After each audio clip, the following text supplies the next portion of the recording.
علی بھائی میری بیوی نے عدالت سے خلا لے لیا ہے اور میری ایک بیٹی ہے، وہ مجھ سے ملنے نہیں دیتی، ہر مہینے پیسے بھی لیتی ہے، مجھے کیا کرنا چاہیے؟ آپ نے قانونی راستہ اختیار کرنا ہے۔ کیا کرنا ہے؟ مطلب اغوا کرنا ہے بیٹی کو؟ اس طرح تو نہیں ہوگا۔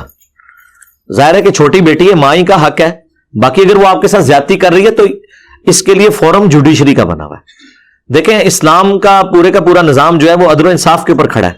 انبیاء کے آنے کا مقصد بھی اللہ نے یہی بیان کیا، کتابیں نازل کرنے کا بھی، کہ دنیا میں انصاف قائم کیا جائے۔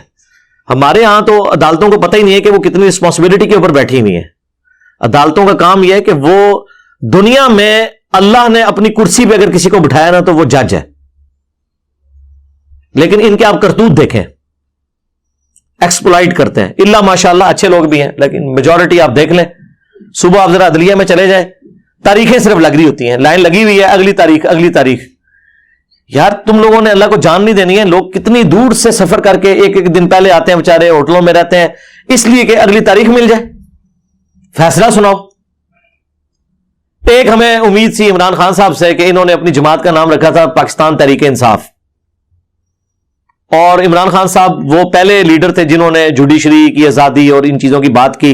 ہم بڑی امید لگائے بیٹھے تھے کہ ان کے دور کے اندر عدالتیں کوئی اپنا معاملہ کریں گی۔ عدالتوں نے کیا کرنا تھا، عدالتیں تو یعنی ان کو لانے والے ہینڈلرز کے ساتھ ملی ہوئی تھی۔ اب تو خیر کھل گیا، اب تو دونوں ریٹائر ہو چکے ہیں، باجوہ صاحب بھی اور ثاقب نثار صاحب بھی۔ انہوں نے اپنے آپ کو کہاں سے ٹھیک کرنا تھا؟ ثاقب نثار صاحب نے وہ بس لوگوں کے برتن ہی جا کے چیک کرتے تھے، اور اپنے جو معاملات کر کے گئے ہیں وہ آپ کو یہ کہہ کے گئے تھے ہم جو ہے وہ ڈیم کے باہر جو ہے وہ میں خیمہ لگا لوں گا۔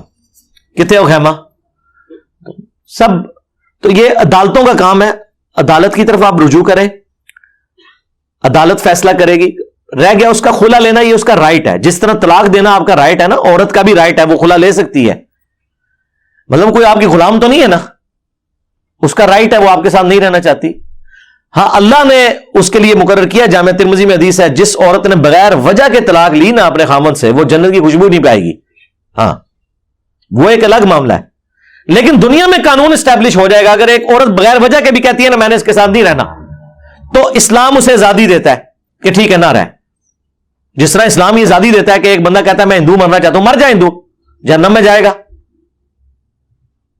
قبر کی پوجا کرنا چاہتا ہے، بت کی پوجا کرنا چاہتا ہے، کر، جہنم میں جائے گا۔ دنیا میں اسے اجازت ہے، لا اکراہ فی الدین۔ اس طرح عورت کو بھی اجازت ہے، وہ اپنی مرضی سے خلا لے سکتی ہے، یہ اس کا رائٹ ہے۔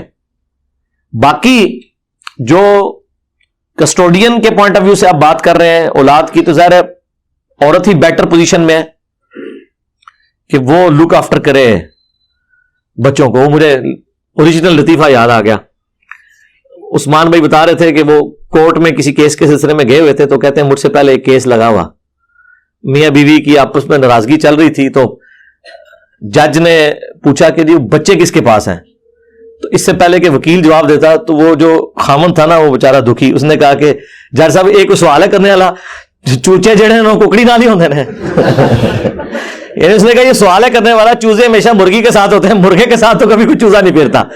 تو بچے تھے کیوں جی سوال بھائی، وہ ککڑی نال ہی نے، تو بچے تو کمفرٹیبل ککڑی نال ہی ہون گے نا، کیونکہ وہ عورت زیادہ لک آفٹر کر سکتی ہے، وہ بہتر پوزیشن میں ہے، یہ ٹھیک ہے۔ باقی خرچہ تو آپ نے دینا ہے، کیونکہ بچہ تو آپ کا ہے۔ قرآن میں سورۃ البقرہ میں آیا کہ ایون عورت دودھ پلانے کا معاوضہ بھی قرآن کہتا ہے لے سکتی ہے۔ اب یہ وہ بات ہے جو عام لوگوں کو پتہ ہی نہیں ہے، یہ قرآن میں لکھی ہوئی ہے، حدیثوں میں نہیں، قرآن میں۔ عورت بچے کو دودھ پلانے کا معاوضہ بھی خامن سے لے سکتی ہے، اسے یہ نہیں کہا جائے گا کہ تیرا اپنا بچہ ہے نا پلا، کیونکہ بچہ باپ کی طرف منسوب ہوتا ہے۔ البتہ پرورش کے لیے ظاہر ہے اسے ماں کے حوالے کیا جائے گا، اس کے بعد جب وہ بڑا ہو اس کی مرضی، خرچہ آپ نے دینا ہے۔ آپ خرچہ جو اس کو دے رہے ہیں وہ آپ کے اوپر حق ہے، اس کا نان و نفقہ تو آپ نے دینا ہے۔ آپ اپنی بیوی کو خرچہ نہیں دے رہے، اپنی بیوی یا ایکس بیوی کو خرچہ دے رہے ہیں اس اولاد کے اوپر لگانے کے لیے جو آپ کی اولاد ہے۔ باقی یہ جو خلا ہے، خلا میں ایک ایڈوانٹیج ہوتا ہے کہ خلا کے بعد دوبارہ اس عورت سے آپ شادی کر سکتے ہیں۔ یہ جو حنفیوں نے وہ اللہ اللہ اور رحمان نکالے ہوئے نا، اس کے بغیر بھی چونکہ طلاق نہیں ہوئی، خلا ہوا ہے، 3 طلاق کے بعد تو اس عورت سے دوبارہ شادی نہیں ہو سکتی۔ لیکن اگر عورت نے خلا لیا ہوا ہے نا، تو اس عورت کے ساتھ نئے نکاح، نئے حق مہر کے ساتھ آپ دوبارہ اس عورت کے ساتھ شادی کر سکتے ہیں، بشرطے کہ اس عورت نے عدالت سے خلا لیا ہو۔ لیکن اگر آپ 3 طلاقیں عورت کو دے چکے ہیں، اب اس عورت کے ساتھ آپ دوبارہ شادی نہیں کر سکتے. ہاں ایک حادثہ ہو جائے کہ وہ عورت کسی اور جگہ شادی کر لے اور بائی چانس وہ خامند فوت ہو جائے یا وہ خامند بھی اسے طلاق دے دے، اس کے ساتھ نہ بن سکے، اور پھر بعد میں اس میں بھی بڑی شرائط ہیں کہ واقعی یہ یقین ہو کہ دوبارہ یہ پہلے نہیں نبھی تھی تو ہن کس نبھے گی. تو جب یقین ہو کہ ہاں یہ اب دوبارہ آپس میں معاملات لے کے آگے چل سکتے ہیں تو اجازت ہے وہ اس خامند کی طرف جا سکتے. لیکن یہ شرعی حلالہ ہے، یہ وہ حلالہ نہیں ہے جو مولوی نکالتے ہیں، وہ حرام ہے. اس طرح کے حلالے تو بالکل شریعت کے اندر من ہے جی، سیدھی سی بات ہے. وہ حلالے کہاں سے، وہ تو حرام ہے. تو وہ تو ابن ماجہ میں حدیث ہے، حلالہ کرنے والے اور کروانے والے پہ اللہ کی لعنت ہے. تو نبی اسلام نے تو اس کو کنڈیم کیا ہے. اس کو آپ اس مثال سے سمجھیں گے، کوئی شخص بھول کے بریانی کی پوری پلیٹ بھی کھا جائے روزہ نہیں ٹوٹے گا، لیکن جان بوجھ کے ایک لقمہ بھی لے لے گا تو روزہ ٹوٹ جائے گا. تو اس طرح جو خود بخود اس طرح کے معاملہ ہو جائے وہ الگ چیز ہے، لیکن پری پلان حلالہ کروانا، ایک رات کے لیے نکاح کروانا اور یہ سارے معاملات یہ بالکل حرام ہے. نہ اس کے بعد دوبارہ جو نکاح ہے وہ نکاح درست ہوگا، وہ دونوں مرد و عورت حرام کے مرتکب ہوں گے، وہ میاں بیوی ہے ہی نہیں ہے. تو باقی ظاہر ہے کہ یہ آئلی معاملات جو اس طرح کے ہوتے ہیں بہت تکلیف دہ ہوتے ہیں انسان کی زندگی میں. یہ یعنی اگر کوئی بڑی تکلیف ہے ان میں سے ایک یہ ہو سکتی ہے کہ وہ کامیاب ازدواجی زندگی اس کی نہ ہو. لیکن ہر بندے کو اللہ نے ڈیفرنٹ طریقے سے آزمانا ہے، تو اس آزمائش میں اللہ تعالیٰ آپ کے لیے آسانیاں فرمائے. ہم تو یہ دعا کریں گے، ابھی بھی چانس ہے، اگر آپ مل بیٹھ کے کوئی معاملہ کر سکتے ہیں تو کر لیں. عین ممکن ہے کہ آپ کا قصور زیادہ ہو، وہ عورت نہیں رہنا چاہ رہی تو ایک علیحدہ بات ہے. لیکن اگر آپ کو اپنی غلطی کا احساس ہو گیا اور آپ آئندہ زندگی صحیح گزارنا چاہتے ہیں تو معافی مانگ لیں، اس میں کوئی حرج نہیں ہے. اس وقت جتنے لوگ عورتوں کو اور جتنے مردوں کو شے دے رہے ہوتے ہیں نا، خیر ہے چھڑ دے نو، میں تنوں سنبھال لواں گی، تک لواں گی، ماما بھی اللہ شری دیتی ہیں، لیکن وہ مائیں اس وقت تک ہی اللہ شری دیں گی جب تک وہ زندہ ہے. اس کے بعد بھائی تو اپنی بہنوں کو نہیں پوچھتے اس طرح کی جو خدا لے کے گھر بیٹھی ہوتی ہیں. اور اسی طریقے سے بچتا مرد کا بھی کوئی نہیں ہے. اچھا ہمارے معاشرے میں سمجھا جاتا ہے کہ طلاق اگر یا خلا ہو گئی ہے تو عورت کی زندگی برباد ہوگی. نہ سرکار، مرد کی بھی برباد ہوگی. اس کو کون دوسری عورت دے گا جو پہلے اس سے فارغ ہوئی ہوئی ہے؟ بچتا اس کا بھی کچھ نہیں ہے. لوگ سمجھتے ہیں ساری جو ہے وہ بربادی جو ہے وہ عورت کی نصیب میں آئی. مرد بھی مارا گیا، یہ بربادی دونوں کے نصیب میں آئی. اس لیے آخری درجے تک کوشش کیا کریں کہ کوئی ایسا معاملہ نہ ہو کہ علیحدگی تک نہ بچائے. ٹھیک ہے نا. وہ پچھلی دفعہ میں نے اس پہ تھوڑی تفصیلی گفتگو کی تھی طلاق کے حوالے سے. طلاق ایک شادی شدہ بندے کی زبان پہ اس طرح کے معاملات آنے ہی نہیں چاہیے. آخری درجے تک اوائڈ کریں کہ نہ معاملات آئیں اور نہ معاملات یہاں تک جائیں. تو وہ 12-13 منٹ کی گفتگو ہے، وہ انشاءاللہ 1-2 ہفتوں میں اپلوڈ ہو جائے گی. اس کا ہم نے ٹاپک رکھا ہے طلاق کو چھوڑو، رن مرید بن جاؤ. ہاں، اگر کامیاب زندگی گزارنی ہے. اور یہ جو میں جملہ بول رہا ہوں یہ مزاح کے طور پہ نہیں، یہ ریالٹی ہے. کامیاب زندگی اسی طریقے سے ہی گزر سکتی ہے. ہاں، کیونکہ اس کے بغیر کوئی چارہ نہیں ہے نا. اور اس میں نے نبی علیہ السلام کی مبارک زندگی سے بتایا کہ نبی علیہ السلام نے اپنی بیویوں کے ساتھ کیسے کمپرومائز کیا ہے. اور حضور کی بیویوں سے جو نبی علیہ السلام کو تکلیف پہنچی ہے وہ حدیثوں میں نہیں قرآن میں آئی ہوئی ہے، وہ بھی میں نے ڈسکس کی ہے. اس لیول تک آئی ہے کہ اللہ کے نبی کو کہا گیا کہ طلاق دو، ان کو چھوڑ دو، ان کو اگر یہ نہیں تمہارے ساتھ صحیح رہنا چاہتی. اس وقت جا کے پھر امہات المومنین کو ہے کہ نہیں، ہم نے حضور کے ساتھ اسی فقر کی زندگی میں گزارا کرنا ہے. ٹھیک ہے نا. تو نبی اسلام کی تو شخصیت بہت بڑی تھی، اللہ تعالیٰ نے ڈانٹا تو حضور کی بیویوں کو سمجھ بھی آ گئی. میری آپ کی بیویوں کو سمجھانے کے لیے تو کوئی بھی حاضر نہیں ہونی. اس لیے بہتر یہ ہے جو حضور نے فرمایا نا کہ عورت ٹیڑھی پسلی سے پیدا ہوئی ہے، اسے سیدھا نہ کرو، اس سے نفع حاصل کرو. سیدھا کرو گے تو توڑ بیٹھو گے، اور اسے طلاق دینا، اسے توڑنا ہے. اور بخاری مسلم کی حدیث ہے کہ نبی اسلام نے فرمایا کہ عورت کی نیچر ایسی ہے، پوری زندگی اس کے ساتھ اس نے سلوک کرو، اگر کبھی تم سے کوئی اسے تکلیف پہنچ گئی تو اس نے کہنا جب سے تیرے عقد میں آئی ہوں سکھ کا ایک دن نہیں میں نے دیکھا.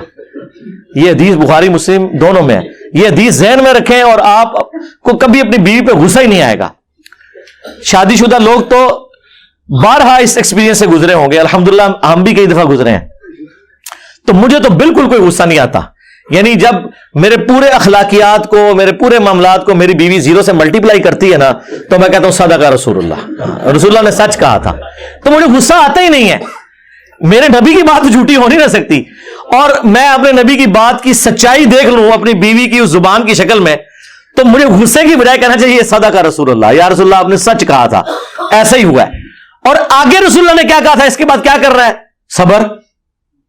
ہاں, وہ مسلم کی حدیث کے دنیا برتنے کی جگہ ہے اور بہترین سرمایہ جو ہے وہ نیک بیوی ہے. سنن ابن ماجہ میں حدیث ہے, تم نے کوئی دو محبت کرنے والے میاں بیوی سے بڑھ کے نہیں دیکھے ہوں گے. تو اپنے معاملات کو اس طریقے سے لے کے چلیں. تو وہ کلپ ہمارا تیار ہے انشاءاللہ, وہ آ جائے گا مارکیٹ میں. اور اس میں نے تصویر ایسی ڈھونڈی ہے کہ ایک عورت, وہ خیر وہ عورت تو شو نہیں ہوئی, وہ جس طرح آپ کو پتا ہے وہ بلیک اینڈ وائٹ کچھ تصویریں چل رہی ہوتی ہیں نا, جس میں وہ اندھیرے میں سب کچھ نظر آ رہا ہوتا ہے, کارٹون کی شکل میں لیکن ہوتا اوریجنل ہے.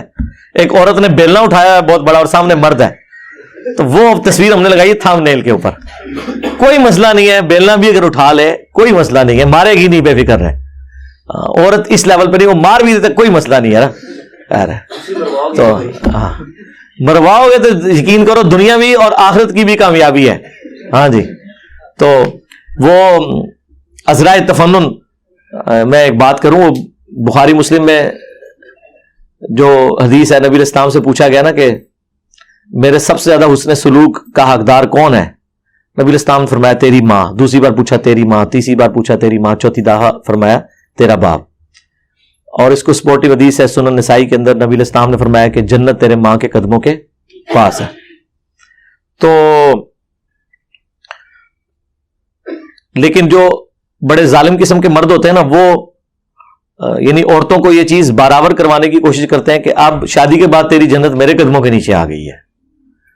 یہ بھی لوگوں کے اندر ایک بڑی کمزوری پائی جاتی ہے, اور وہ اپنے خامند ہونے کے حقوق گنواتے ہیں جو یقیناً ہے, لیکن خامند کے خالی حقوق نہیں ہے, ذمہ داریاں بھی ہیں. جس طرح خامند کا حق ہے بیوی کے اوپر, بیوی کا بھی تو حق ہے خامند کے اوپر. تو جو ڈاڈے قسم کے مرد ہوتے ہیں وہ کہتے ہیں ہن تیری جنت ایتھے ہے. تو اس طرح کے جو مرد ہیں نا, ان کو عورتوں کو چاہیے انہیں کہیں کہ اگر میری جنت ہوتے نا تیری بھی ایتھے ہے. ہاں, بخاری مسلم میں حدیث ہے, میں نے اپنی بات سب سے بڑی آزمائش تمہارے لیے تمہاری عورتیں چھوڑی ہیں. ظاہر ہے حسن سلوک کرو گے تو جنت ملے گی, اور اگر ظلم کرو گے تو سیدھی سی بات ہے. بخاری مسلم دونوں میں حدیث ہے کہ تم میں سے ہر شخص نگہبان ہے, اس سے اس کی رعیت کے بارے میں پوچھا جائے گا. پھر نبی علیہ السلام نے فرمایا ایک مرد اپنے بیوی بچوں کے اوپر نگہبان ہے, اس سے اس کے بارے میں پوچھا جائے گا. ایک عورت اپنے خامند کے مال اور اولاد کے اوپر نگہبان ہے, اس سے پوچھا جائے گا تو نے اپنے خامند کے ساتھ, اس کے مال اور اولاد کے ساتھ کوئی خیانت والا معاملہ تو نہیں کیا. ایک حکمران جو ہے اپنی رعایا کے اوپر ہے. تو نبی علیہ السلام نے ایک ایک رشتہ گنوایا ہے. یہ وہ دین کے اسپیکٹ ہے جس کو ہمیں روزانہ فیس کرنا پڑتا ہے, اور یہ وہ دین ہے جو مشکل ہے. نمازیں, داڑھی, پگڑی, یہ بڑا آسان دین ہے. پریکٹیکلی یہ جو کریکٹر والا دین ہے نا, جس میں آپ کے کردار کے اندر نظر آنی چاہیے. آپ دیکھیں کتنے دیندار لوگ ہیں, گھر سے باہر وہ اس طرح لوگوں کو ملتے ہیں, لوگ کہتے ہیں پلانٹ ارتھ پہ اس طرح خوش اخلاق کوئی نہیں ہے, اور گھر میں اتنے بڑے کتے ہوتے ہیں. وہ گھر انٹر ہوتے ہی ان کے بچے, ان کی بیوی, ایون ان کے ماں باپ بھی پناہ مانگتے ہیں کہ اب یہ آ گیا تو اب آگے کت خانہ ڈالے گا. اور باہر لوگوں کو بتایا جا رہا ہے کہ اتنا بڑا کتا ہے گھر کے اندر, کوئی ماننے کے لیے تیار نہیں ہوگا, اس لیے کہ باہر اس نے لبادہ اپنے اوپر اوڑا ہوا ہے خوش اخلاقی کا, اس لیے کہ باہر اس کا زور بھی کسی پہ نہیں چلتا. کون آج کل کسی کی بات سنتا ہے؟ تو بہتر یہ ہے کہ آپ نے عزت بنانی ہے تو چاپلوسی لوگوں کی کریں, اس لیے لوگ کرتے ہیں. سچ نہیں بولیں گے کیونکہ سچ بولا تو اگلے کو برا لگے گا, وہ چار سنائے گا, اس وجہ سے خوش اخلاق زندگی گزر رہی ہوتی ہے. گھر چونکہ بیوی بچے ان کے انڈر ہوتے ہیں, ان کو وہ گالی گلوچ کریں, ماریں, پیٹیں, انہیں خطرہ نہیں ہوتا کہ یہ کوئی, ہم یورپ امریکہ میں رہ رہے ہیں کہ فون کر کے پولیس بلا لیں گے, اس لیے وہاں ان کے اندر کا گند باہر آتا ہے. جب آپ کو اختیار ملے اور آپ اس اختیار کو مس یوز نہ کریں, یہ بہادری ہے. اس لیے نبی اسلام کی حدیث ہے جامع ترمذی میں, سب سے بہتر وہ ہے جو اپنے گھر والوں کے لیے بہتر ہے. یہ سب سے مشکل کام ہے, اپنے گھر والوں کے لیے بہتر ہونا. اور بہتری یہ نہیں کہ انہیں حرام لا کے کھلانا ہے, بہتری یہ ہے کہ آپ نے ان کی غلطیوں سے درگزر کر کے اصلاح کی کوشش کرنی ہے. بہتری یہ ہے کہ جس طرح آپ کو ان کی دنیا کی فکر ہے, ان کی آخرت کی فکر بھی کریں. ان سے پوچھیں کہ بھی ہاں جی نماز آج کیوں نہیں فجر کے وقت اٹھے, ہاں, اور شام کو گھر واپس آئیں تو پوچھیں آج نماز کس کس نے پڑھی ہے. یہ وہ سارے معاملات ہیں جو آپ نے کرنے ہیں. جو ابو داؤد میں حدیث ہے کہ اگر بچہ 10 سال کا ہو جائے, 7 سال کا ہو تو نماز کا حکم دو, 10 سال کا ہو جائے تو مار کے نماز پڑھاؤ. اس لیول پہ حکم ہے. ہم کس چیز کے اوپر مارتے ہیں کہ میں تجھے بلایا سی تو آیا نہیں. اور آج کل بچے نہیں آپ کی یہ اس قسم کی سختی برداشت کریں گے. آرگومنٹ کرنا پڑے گا, قائل کرنا پڑے گا. پہلے تو تھا نا کہ باپ آپ کے سامنے اف تک نہ کرو, آپ بچوں کے سامنے اف تک نہ کریں. آپ 10 دفعہ سوچیں اف کرنے سے پہلے. ہم لوگ تو جائز ناجائز سب کچھ سن لیا کرتے تھے بڑوں کی. آج کا بچہ نہیں سنتا. وہ کہتا ہے جی کیا ہو گیا آپ کو, یہ بات کیوں کر رہے ہیں آپ, یہ ایسا نہیں تھا. آرگومنٹ کرتے ہیں. اب آپ سختی سے کسی کو دبا نہیں سکتے, آپ کو آرگومنٹ کرنا پڑے گا کہ ہاں کیا مسئلہ ہے, کیوں ایسے ہوا. اور اکثر اوقات جب آپ کاؤنٹر کوشچن کریں گے تو آپ کو کلیئر ہوگا کہ یار یہ بات اس طرح نہیں تھی, اتنا قصور نہیں تھا, یہ معاملہ یوں ہو گیا. اور اس طریقے سے اگر آپ کے بچے کا قصور نکلے تو یہ نہیں ہے کہ آپ نے صرف اس وجہ سے کہ وہ آپ کی اولاد ہے آپ اسے ہلا شیری دیں کہ بچہ کام چوک کے رکھ, پورا محلہ آپ کی اولاد کے شر سے پناہ مانگتا ہو اور آپ کے پاس شکایتیں لے کے آئے اور آپ اپنی اولاد کی سائڈ لینا شروع کر دیں. یہ کوئی نیکی نہیں ہے. ایک دن آئے گا کہ وہ بھی لانتے بھیجے گا آپ کے اوپر کہ میرے ماں باپ نے اگر اس وقت میرے اوپر سختی کی ہوتی تو آج میں اس لیول تک نہ جاتا. کیونکہ زندگی تو مکافات عمل ہے.